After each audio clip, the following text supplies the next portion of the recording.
இன்னைக்கு பார்க்க போகிற topic resistance in series and parallel.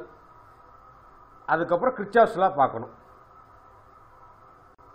இன்னைக்கு என்னென்ன பார்க்க போகிறோங்கிற கண்டென்ட்ஸ் கொடுத்துருக்கேன், அதை நீங்கள் படிச்சுக்கோங்க. இப்போ இது ஒரு செல்ஃபோன் சார்ஜருக்குரிய சர்க்யூட். கிட்டத்தட்ட எல்லார் வீட்லேயுமே செல்ஃபோன் சார்ஜர் இருக்குது. அந்த சார்ஜருக்குள்ளே இருக்கக்கூடிய சர்க்யூட் இதுதான். இதோட வேலை என்ன? செல்ஃபோனில் இருக்கக்கூடிய பேட்டரிக்கு 5 வோல்ட் டிசி கொடுத்துக்கிட்டே இருக்கணும். நம்ம வீட்டுக்கு வர்றது 220 வோல்ட் ஏசி. இப்போ இந்த செல்ஃபோன் சார்ஜரோட வேலை என்னென்னா, 220 வோல்ட் ஏசியை 5 வோல்ட் டிசியை கொடுத்துக்கிட்டே இருக்கணும். நம்மளோட செல்ஃபோன் சார்ஜிங்க்கு 5 வோல்ட் டிசி தான் தேவை. அந்த 5 வோல்ட் டிசி கண்டினியூஸாக கிடச்சிக்கிட்டே இருக்கணும்.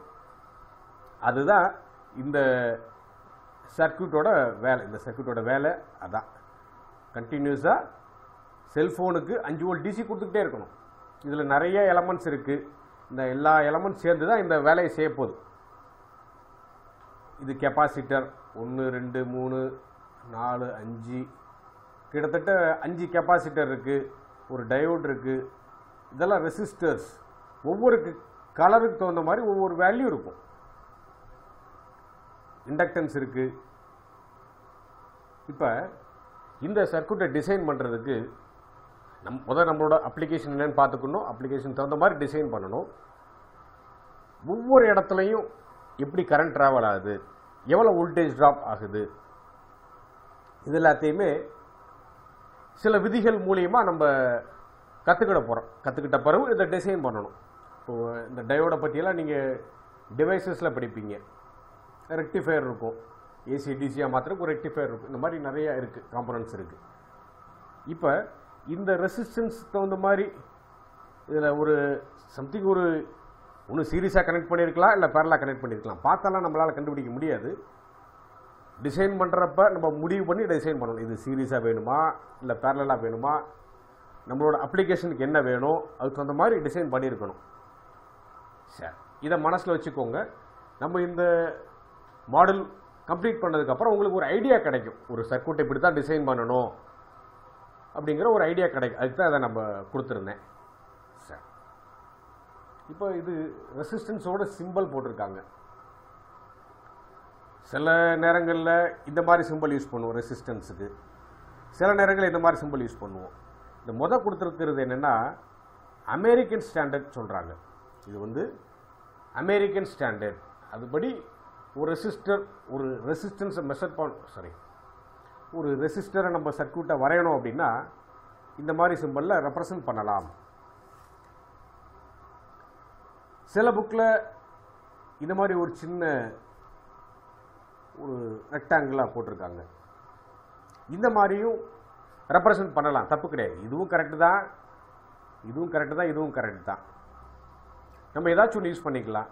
இது ஐஇசி ஸ்டாண்டர்டு படி, இன்டர்நேஷ்னல் எலக்ட்ரோ டெக்னிக்கல் கமிஷன், அந்த ஐஇசிங்கிற வார்த்தைக்கு அதான் expansion, international electro technical commission அப்படிங்கிற ஒரு அமைப்பு இதை சான்றிதழ் பண்ணியிருக்காங்க. இது ரெசிஸ்டன்ஸ் பதிலாக இந்த மாதிரி ஒரு சிம்பலாக போட்டு காமிக்கலாம், சர்க்யூட்டில் இப்படி போடலாம் அப்படிங்கிறத சொல்லியிருக்காங்க. சரி, இந்த ரெண்டில் நம்ம ஏதாச்சும் ஒன்று யூஸ் பண்ணிக்கலாம், இல்லை சில நேரங்கள் ரெண்டுமே மாற்றி யூஸ் பண்ணுவோம். இன்னொன்று, இந்த ரெசிஸ்டன்ஸ் இப்படி ஒரு அம்புக்குறி போட்டால் இதுக்கு என்ன அர்த்தம்னா, இந்த ரெசிஸ்டன்ஸ் வேரியபிள் அப்படின்னு அர்த்தம். இன்னொன்று பாருங்கள், இந்த மாதிரி ஒரு டிசைனில் போட்டிருக்கான். இது மினிமம் ஆர் மேக்சிமம் அதை குறிக்கும். இந்த அம்புக்குறி வேரியபிள் ரெசிஸ்டன்ஸை குறிக்குது. இந்த அம்புக்குறி இந்த ரெசிஸ்டன்ஸ் மினிமம் பொசிஷனில் இருக்கா இல்லை மேக்ஸிமம் பொசிஷனில் இருக்கா அப்படிங்கிறத குறிக்கும். இதுக்கும் இந்த ஐஇசி ஸ்டாண்டர்ட் சொல்லியிருக்கான். இந்த ரெண்டுத்துக்கும் ஒரே அர்த்தம் தான். சரியா, இதை மனசில் வச்சுக்கோங்க. இப்போ நம்ம சர்க்யூட்டுக்குள்ளே போகலாம். Resistance in series. இதில் 3 ரெசிஸ்டர் இருக்குது. R1 R2 R3 3 ரெசிஸ்டர் இருக்குது. ஒரு பேட்டரி விங்கிற வோல்டேஜை இந்த பேட்டரி கொடுத்துக்கிட்டு இருக்கும். ஆக்சுவலாக ஒரு பாசிட்டிவ் ஒரு நெகட்டிவ் பிளேட் இருந்தால் இதை செல்லுன்னு சொல்லணும்.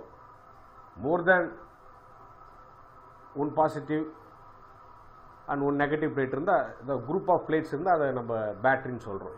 இதை செல்லுன்னு தான் சொல்லணும், கரெக்டான வார்த்தை அது செல். சம்திங் ஒரு வோல்டேஜ் கொடுக்குது, R1 R2 அண்ட் R3. இதை நம்ம சீரீஸ்ன்னு சொல்கிறோம். இதை நம்ம கண்ணால் பார்த்தெல்லாம் சொல்ல முடியாது. அப்போ இது எப்படி சீரீஸ்ன்னு கண்டுபிடிக்கிறது அப்படின்னா, இந்த செல்லோட பாசிட்டிவ் பிளேட்லேருந்து கரண்ட் வெளியே வருது. Current positive to negative flow ஆகுது. அது வந்து ஐங்கிற எழுத்தில் மென்ஷன் பண்ணியிருக்கோம். ஐ, கேபிட்டல் ஐ. பிசிங்கிறனால கேபிட்டல் ஐயில் மென்ஷன் பண்ணுறேன்.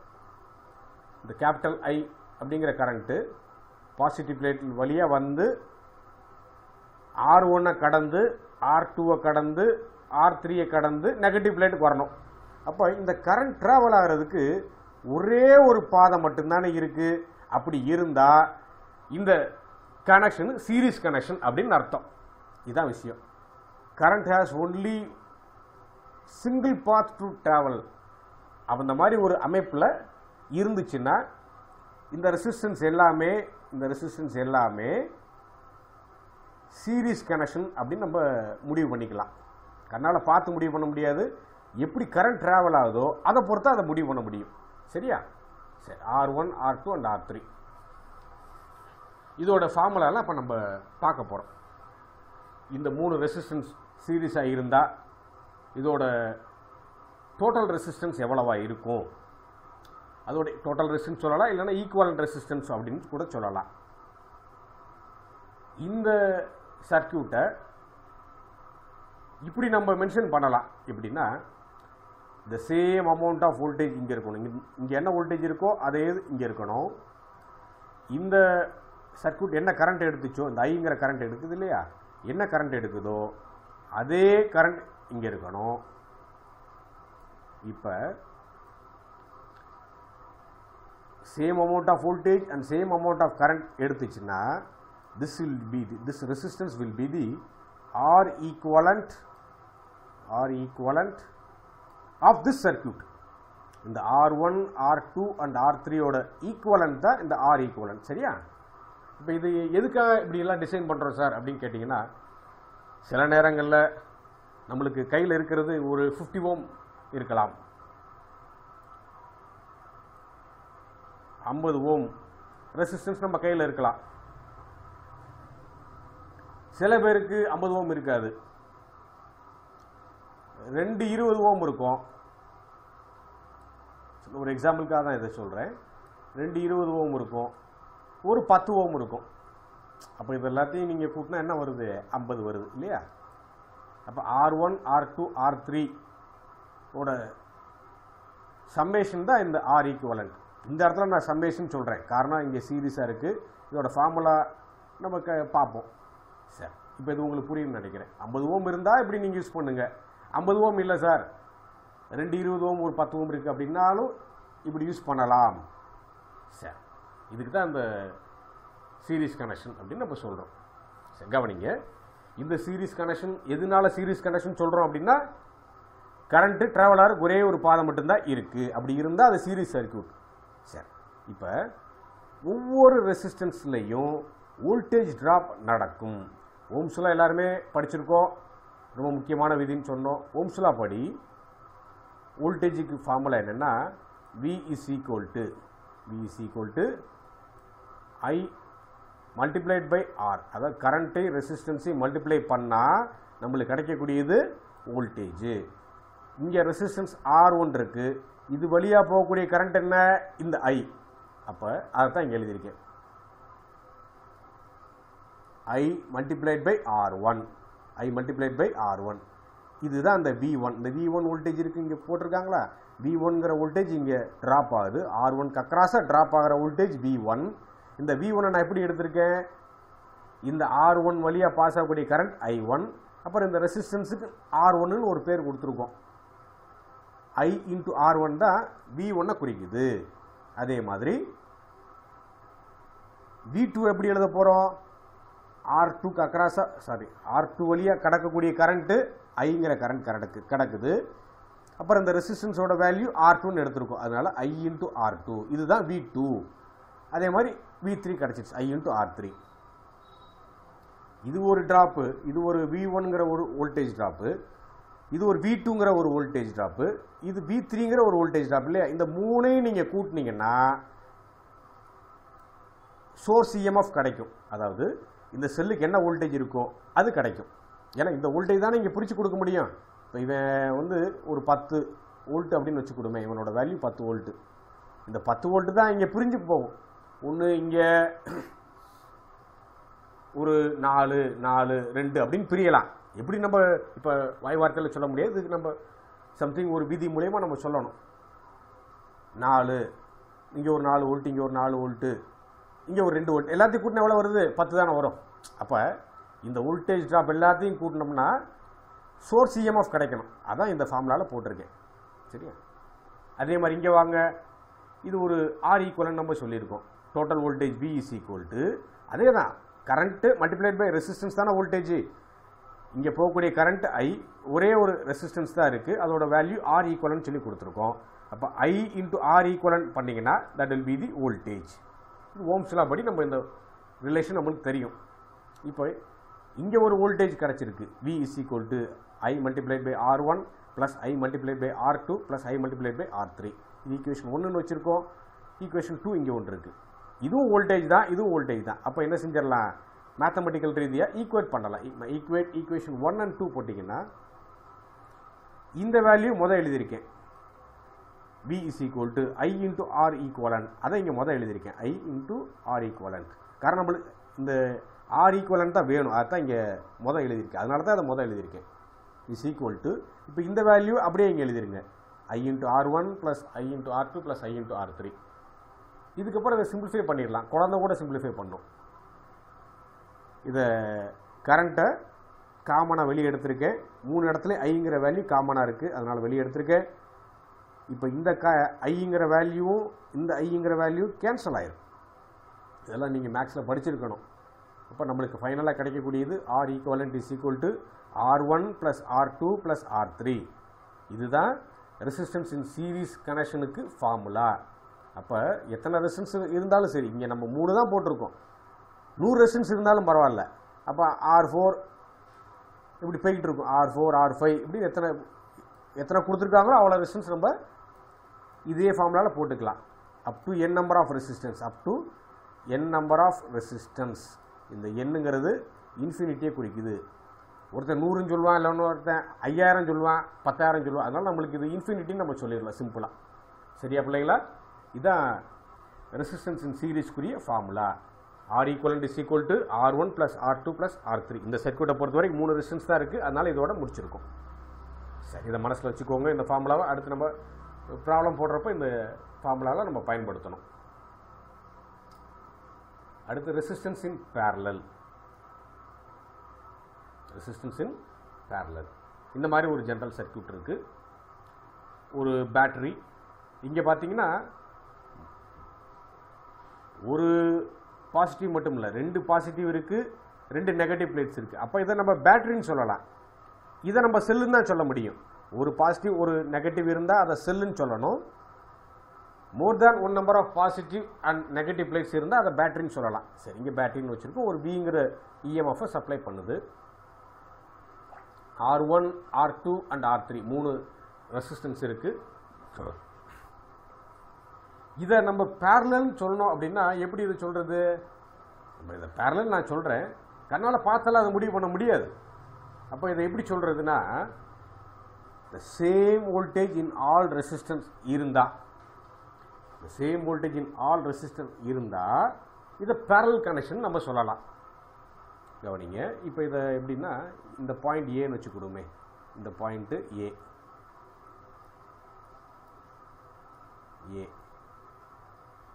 இந்த பாயிண்ட்டு பி, இந்த பாயிண்ட் பி. இந்த ஏக்கும் பிக்கும் மத்தியில் தானே இந்த வோல்டேஜ் விங்கிற வோல்டேஜ் இருக்குது. கவனிங்க, இப்போ எப்படி எடுத்துக்கலாம்னா இங்கெல்லாம் ரெசிஸ்டன்ஸ் இருக்குது, R1 R2 அண்ட் R3. இப்போ இந்த வேல்யூ, இந்த லைனை மட்டும் பாருங்கள், நான் இப்போ வட்டமிடுறேன். இந்த லைனில் ஏதாச்சும் ரெசிஸ்டன்ஸ் இருக்கா? இந்த பாத்தில் ரெசிஸ்டன்ஸே கிடையாது. அப்போ இது எல்லாமே காமன் பாயிண்டாக வச்சுக்கலாம். இந்த காமன் பாயிண்ட் ஏ அப்படின்னு வச்சுக்கலாம். இங்கேயும் பாருங்க அதே மாதிரி. இங்கே ஏதாச்சும் ரெசிஸ்டன்ஸ் இருக்கா? ரெசிஸ்டன்ஸே இல்லை. அப்போ இது எல்லாத்தையுமே நம்ம என்ன செஞ்சுக்கலாம்? காமன் பாயிண்ட் பி அப்படின்னு வச்சுக்கலாம், பேர் கொடுக்கலாம். மேலே உள்ளது காமன் பாயிண்ட் ஏ, கீழே உள்ளது காமன் பாயிண்ட் பி. அப்போ ஏக்கும் பிக்கும் மத்தியில் இருக்கக்கூடிய வோல்டேஜ் வி அப்படிங்கிற வோல்டேஜ் தான் R1 அக்ராஸாகவும் இருக்க போது, R2 அக்ராஸாகவும் அதே வோல்டேஜ் தான் இருக்க போது, R3 அக்ராஸாகவும் அதே வோல்டேஜ் தான் இருக்க போகுது. அப்போ எல்லா ரெசிஸ்டன்ஸுக்கும் the same amount of voltage இருந்தா அது parallel connection. சரியா? நம்ம கண்ணால பார்த்து முடிவு பண்ண முடியாது. இங்க எப்படி முடிவு பண்ணியிருக்கோம்? வோல்டேஜ் ஒரே மாதிரி இருந்துச்சுன்னா அது parallel connection அப்படின்னு நம்ம முடிவு பண்ணலாம். இந்த மூணு resistance இருக்குல்லையே, R1, R2 and R3, அதோட ஈக்குவலன்ட் தான் இங்கே நமக்கு போட்டிருக்கோம். R ஈக்குவலன்ட் EQ அப்படின்னு போடணும். EQ R equivalent. சரியா? சரி, இப்போ இந்த parallel சர்க்யூட்டில் வோல்டேஜ் தான் சரிசமமாக இருக்கும். எத்தனை ரெசிஸ்டன்ஸ் இருந்தாலும் வோல்டேஜ் சரிசமமாக தான் இருக்கும். 100 ரெசிஸ்டன்ஸ் இருந்தாலும் அந்த 100 ரெசிஸ்டன்ஸுக்கும் ஒரே அளவு வோல்டேஜ் தான் போயிட்டு இருக்கும். ஆனால் இந்த ரெசிஸ்டன்ஸோட வேல்யூக்கு தகுந்த மாதிரி கரண்ட் சேஞ்ச் ஆகும். I1, I2, I3. இந்த I1, I2, I3 எல்லாமே இந்த ரெசிஸ்டன்ஸை பொறுத்து இருக்கும். I1ங்கிற கரண்ட்டு R1 பொறுத்து இருக்கும், I2ங்கிற கரண்ட்டு R2 பொறுத்து இருக்கும், I3ங்கிற கரண்ட்டு R3 பொறுத்து இருக்கும். அதை தான் இங்கே மென்ஷன் பண்ணியிருக்கோம். இந்த I அப்படிங்கிற ஒரு இங்கே வந்து நம்ம I மென்ஷன் பண்ணணும். பாசிட்டிவ் பிளேட்டில் இருந்து கேபிட்டல் I கரண்ட் வெளியே வருது. இந்த ஐங்கிற கரண்ட்டு தான் I1 ஆகவும் I2 ஆகவும் I3 ஆகவும் பிரியுது இல்லையா? அதை தான் நம்ம இங்கே எழுதியிருக்கோம். அதான் இங்கே எழுதியிருக்கோம். கவனிச்சு பாருங்கள். இந்த கேபிட்டல் I அப்படிங்கிற கரண்ட்டு தான் I1 ஆகவும் I2 ஆகவும் I3 ஆகவும் பிரியுது. அதுதான் இங்கே எழுதியிருக்கோம். சரியா? அதே மாதிரி இங்கே வாங்க, இந்த ஈக்குவலன்ட் சர்க்யூட்டுக்கு வாங்க. பாசிட்டிவ் பிளேட் இல்லை இருந்து ஐங்கிற கரண்ட் வெளியே வரும். கரண்ட் I ட்ராவல் ஆகி நெகட்டிவில் போய் க்ளோஸ் ஆகும். சரியா? வோல்டேஜ் V இருக்குது, ஐங்கிற கரண்ட் இருக்குது, R ஈக்குவலன்ட்ங்கிற ரெசிஸ்டன்ஸ் இருக்குது. இப்போ இதுக்கு முன்னாடி V = IR பார்த்தோமா? இங்கே நம்மளுக்கு கரண்ட் வேணும். ஏன்னா வோல்டேஜ் சரிசமமாக இருக்குது, கரண்ட்டை தான் சேஞ்ச் ஆகுது. கரண்ட் வேணும்னா I V/R போடலாம் இல்லையா? I V/R. இதுவும் ஓம்ஸ் லா தான். இதுவும் ஓம்ஸ் லா தான். V IR ஓம்ஸ் லா தான். அதை தான் கொஞ்சம் மாற்றி இப்படி எழுதியிருக்கேன். I V/R. சரியா? இப்போ I இந்த பேட்டரி வோல்டேஜ் V/R ஈக்குவலண்ட். சரியா? இப்போ ரெண்டு கரண்ட் ஈக்குவேஷன் கிடச்சிருக்கு. இது ஒரு கரண்ட்டு, இது ஒரு கரண்ட்டு. இது ஈக்குவேஷன் 1ன்னு வச்சுருக்கேன், இது ஈக்குவேஷன் 2ன்னு வச்சுருக்கேன். இந்த I1 V/R1 எழுதலாம் இல்லையா? V/R1 அப்படின்னு எழுதலாம். I2 V/R2 எழுதலாம். I3 V/R3 எழுதலாம். As per the ohm's law. As per the ohm's law படி கரண்ட் எப்படி எழுதலாம்? வோல்டேஜ் டிவைட் பை ரெசிஸ்டன்ஸ் தான் current. Voltage divide by resistance தான் கரண்ட். சரியா? அப்போ அந்த I1ங்கிற கரண்ட்டை V/R1 எழுதலாம்.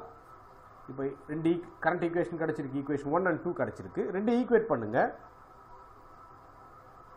நம்மளுக்கு இந்த R ஈக்குவலண்ட் தான் வேணும். அதனால இந்த ரெண்டாவது ஈக்குவேஷனை மொதல் எழுதியிருக்கேன். V/R ஈக்குவலண்ட்டை மொதல் எழுதியிருக்கேன். V/R equivalent is equal to, அப்புறம் இந்த வேல்யூ அப்படியே இங்கே எழுதியிருக்கேன். V/R1 + V/R2 + V/R3. இங்கே கவனிங்க, இதில் எல்லாத்துலேயுமே Vங்கிற வேல்யூ காமனாக இருக்குது. இந்த மூணுத்துலேயே Vங்கிற வேல்யூ காமனாக இருக்குது. அது வெளியே எடுக்கலாம். வெளியே எடுத்து இங்கிட்ட இருக்கக்கூடிய லெஃப்ட் ஹேண்ட் சைடில் இருக்கக்கூடிய Vயையும் ரைட் ஹேண்ட் சைடில் இருக்கக்கூடிய Vயையும் கேன்சல் பண்ணால் நம்மளுக்கு ஃபைனல் ஈக்குவேஷன் இந்த மாதிரி கிடைக்குது. 1/R equivalent is equal to 1/R1 + 1/R2 + 1/R3. இதுதான் ரெசிஸ்டன்ஸ் இன் பேரலல் கூடிய ஃபார்முலா. பேரலல் ரெசிஸ்டன்ஸ் கால்குலேட் பண்ணணும் அப்படின்னா இந்த ஃபார்முலா படி தான் கால்குலேட் பண்ணணும். சரியா? இப்போ இந்த resistance in series and parallel பார்த்துருக்கோம் இல்லையா? இதை வச்சு நம்ம என்ன அசம்ஷனுக்குள்ளே வரலாம் அப்படின்னா, சீரீஸ் ரெசிஸ்டன்ஸாக இருந்துச்சு அப்படின்னா ரெசிஸ்டன்ஸோட வேல்யூ ஆட் ஆகுது. 20 20 20 மூணையும் கூட்டினா 50 கிடைக்குது. அப்போ ஆர் ஈக்குவலண்ட் வந்து அதிகமாகுது. 2 20 ஒரு 10 கூட்டினா 50 கிடைக்குது. சரியா? இப்போ பேரலல் பண்ணியாச்சு அப்படின்னா என்ன ஆகும்? ரெசிஸ்டன்ஸோட வேல்யூ குறையும். இங்கேயும் அதே மாதிரி 20 20 10ன்னு எடுத்திருந்தோம்னா ஆர் ஈக்குவலண்டான வேல்யூ குறையும். கண்டிப்பாக 10க்கு கீழே தான் வரும். கண்டிப்பாக 10க்கு கீழே தான் வரும். இதை நம்ம கணக்கு பண்ணுறப்போ, நம்ம கணக்கு போடுறப்போ இதை தெளிவாக நம்ம புரிஞ்சிக்கலாம். இப்போ இதை மட்டும் புரிஞ்சுக்கோங்க. ரெசிஸ்டன்ஸ் சீரீஸ் பண்ணால் வேல்யூ ஆட் ஆகும், பேரலல் பண்ணால் வேல்யூ குறையும். இதை புரிஞ்சுக்கோங்க. சரியா? இந்த ஃபார்முலா மனசில் வச்சுக்கோங்க.